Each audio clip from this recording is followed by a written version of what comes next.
امام احمد اور امام ترمذی، امام بھیکی اور چند جگہوں پر حضرت ابن عباس رضی اللہ تعالیٰ عنہما سے روایت انہوں نے کیا ہے کہ میں سواری پر رسول کریم صلی اللہ علیہ وسلم کی پیچھے بیٹھا ہوا تھا۔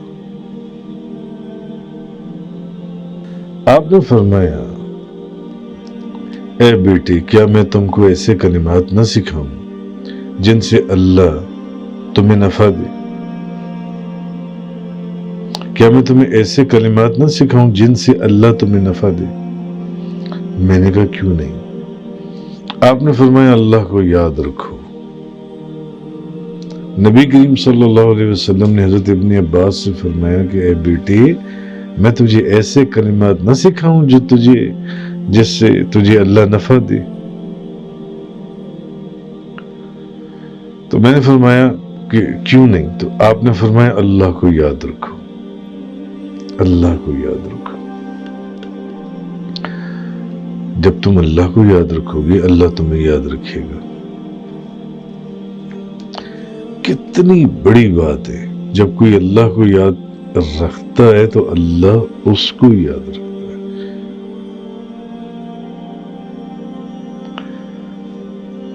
اللہ تمہیں یاد رکھے گا۔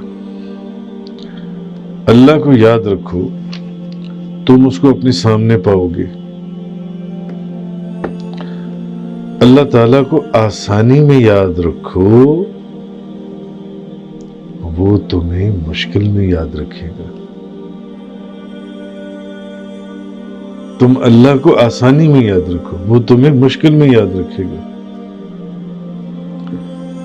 اور یہ بات جان دو، یہ سمجھ لو میری بات، حضور حضرت ابن عباس کو فرما رہی ہے، یہ میری بات سمجھ لو کہ جو مصیبت تمہیں پہنچتی ہے وہ تم سے ٹلنے والی نہیں تھی۔ جو مصیبت تمہیں پہنچتی ہے نا، وہ تم سے ٹلنے والی نہیں تھی، اور جو مصیبت تم سے ٹل گئی ہے وہ تمہیں پہنچنے والی نہیں تھی، وہ تمہیں پہنچنے والی نہیں تھی۔ یار یہ تو بہت بڑی مصیبت آ رہی تھی، یہ تو ٹل گئی، میں بچ گیا اس سے۔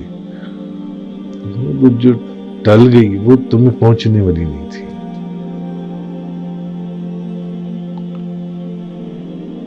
اور اللہ نے تمہیں جس چیز کے دینے کا ارادہ کیا تھا، اللہ نے جس چیز کو تمہیں دینے کا ارادہ کیا تھا، تمام مخلوق بھی جمع ہو کر تمہیں وہ چیز نہیں دے سکتی۔ جس چیز کو خدا نے دینے کا ارادہ نہیں کیا تھا، وہ اگر تمام مخلوق بھی مل جائے تو وہ چیز تمہیں نہیں دے سکتی۔ اور جو چیز اللہ تمہیں دینا چاہے تو سب مل کر اس کو روک نہیں سکتے، ساری مخلوق مل جائے۔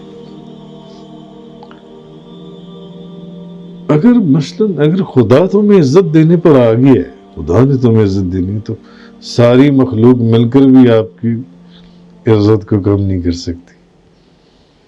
اگر وہ ذلت دینے پر آ گیا تو ساری مخلوق مل کر بھی آپ کو عزت نہیں دے سکتی۔ تو قیامت تک کی تمام باتیں لکھ کر قلم خشک ہو گیا ہے۔